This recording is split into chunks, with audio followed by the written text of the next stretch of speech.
Happy Martin Luther King Day. Peace and blessings be upon you. Had he lived to see January 15 in 2024, Dr. King would have been 95 years old.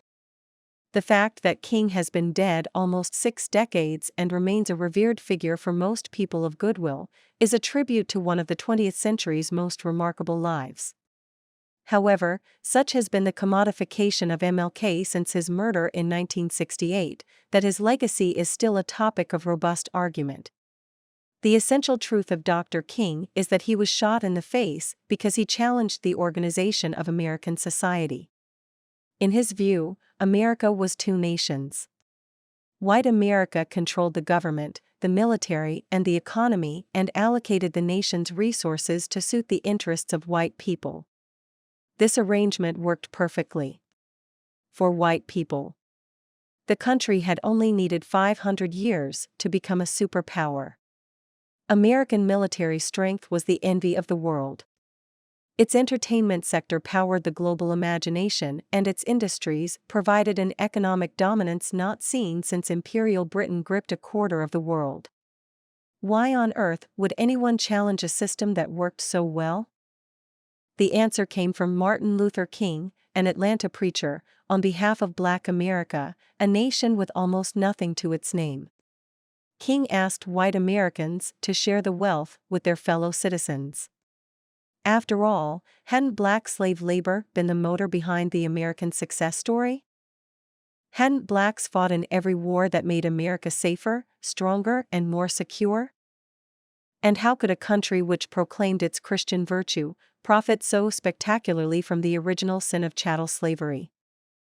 It was a matter of fact that King's moral challenge could be silenced easily.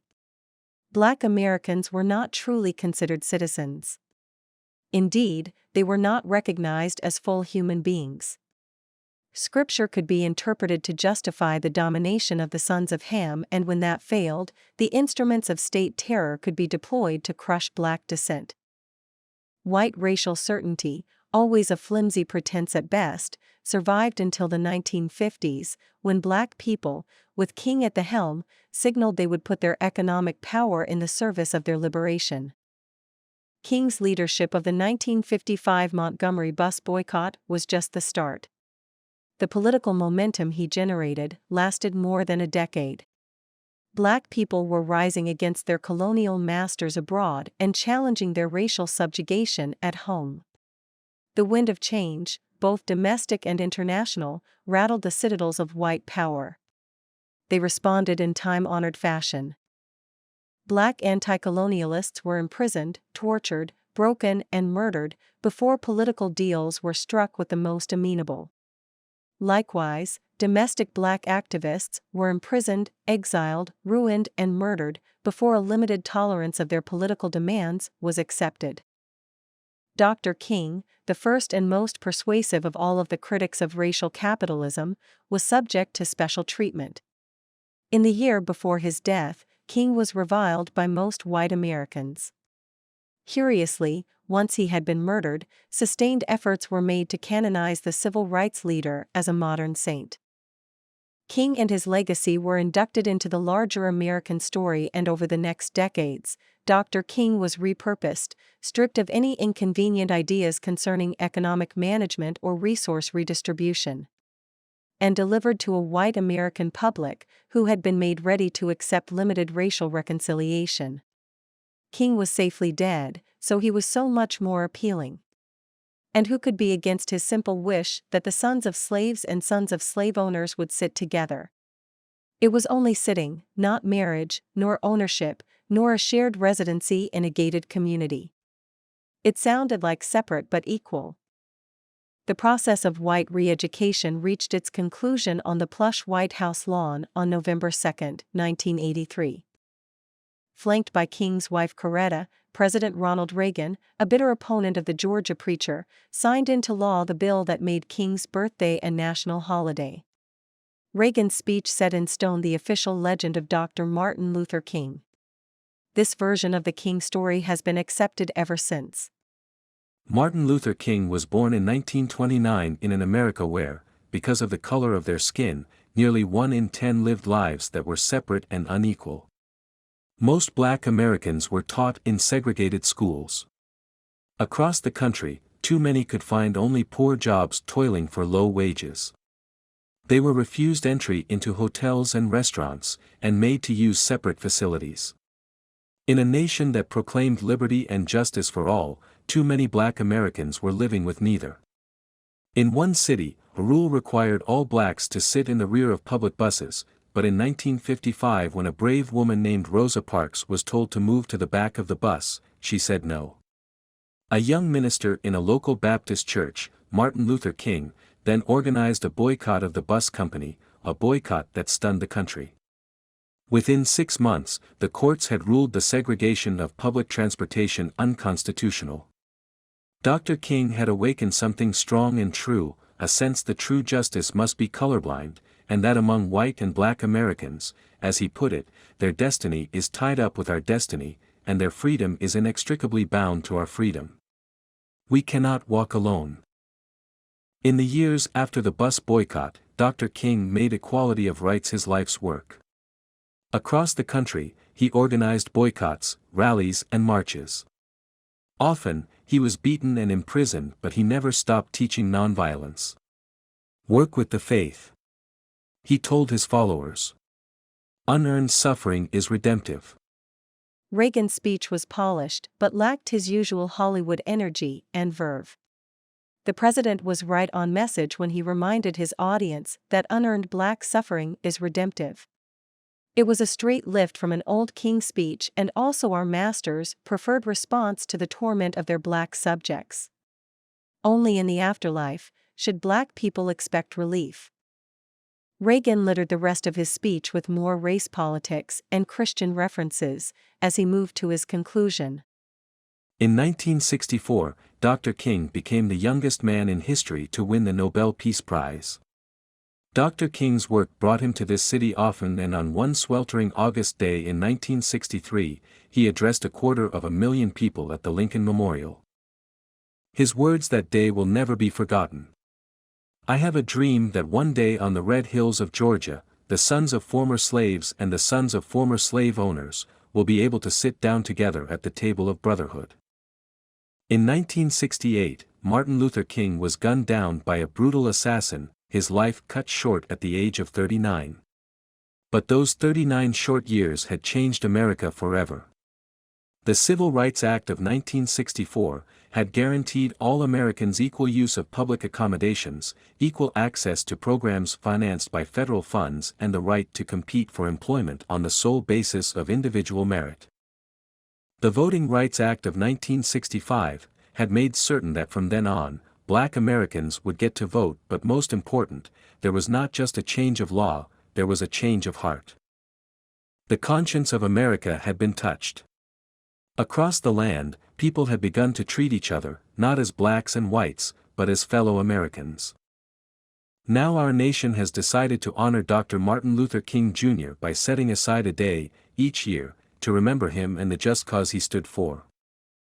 We've made historic strides since Rosa Parks refused to go to the back of the bus. As a democratic people, we can take pride in the knowledge that, we Americans recognized a grave injustice and took action to correct it. And we should remember that in far too many countries, people like Dr. King never have the opportunity to speak out at all. But traces of bigotry still mar America, so each year, on Martin Luther King Day, let us not only recall Dr. King, but rededicate ourselves to the commandments he believed in and sought to live every day. Thou shalt love thy God with all thy heart, and I shall love thy neighbor as thyself. And I just have to believe that, if all of us, young and old, Republicans and Democrats, do all we can to live up to those commandments, then we will see the day when Dr. King's dream comes true. And in his words, all of God's children will be able to sing with new meaning, land where my fathers died, land of the pilgrim's pride, from every mountainside, let freedom ring. Reagan's speech, and the scale of the King reimaging, perhaps explain why the human rights leader is now seen by some Black people as a tragic machine puppet, lacking the defiant charisma of a Malcolm X, a Fred Hampton, or the Black Panthers. To them, the King who has been so thoroughly incorporated by the system must be a figure of suspicion. they could not be more wrong. King remains the ultimate shining symbol of Black honor and dignity, the man with a kind voice and a clear conscience. Of course, Dr. King was imperfect.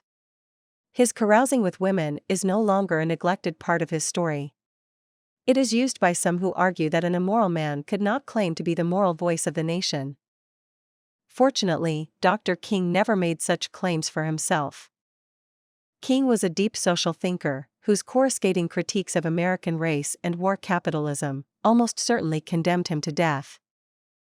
The Martin Luther King, who is celebrated for his Washington Dream speech, is the same man who condemned America's segregation, some 4 years later, in the following terms.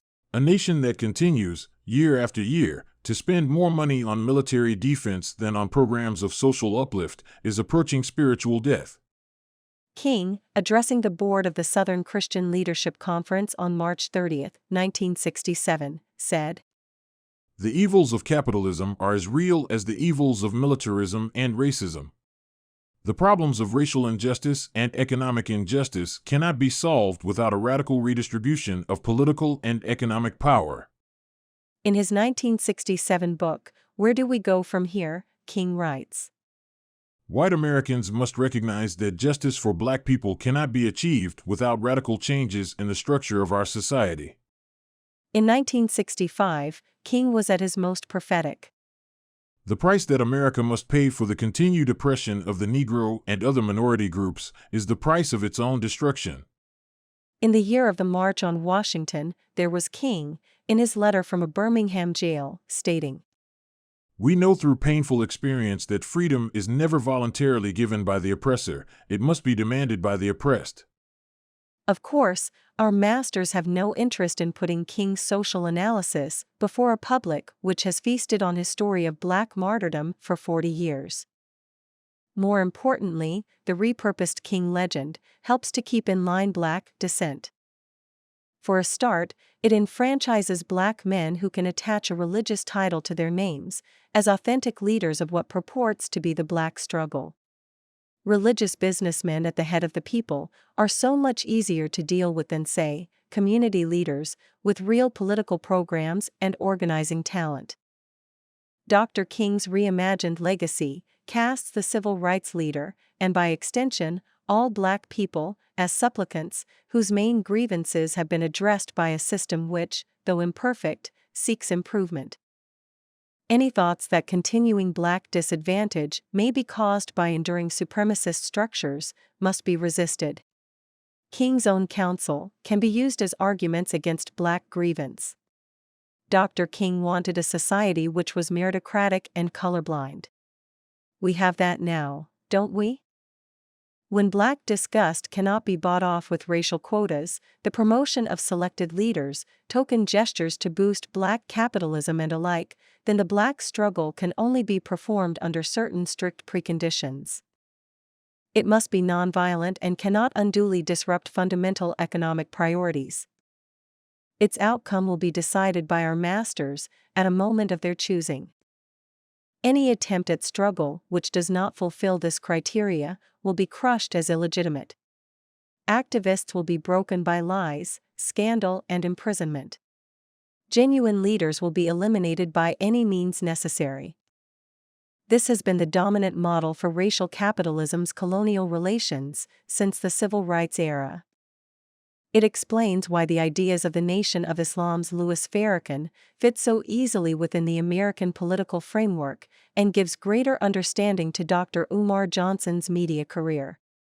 The self-styled Prince of Pan-Africanism has valued points to make about Black education and self-reliance, but his influence as a Black commentator relies more on fatuous applause lines denouncing interracial dating.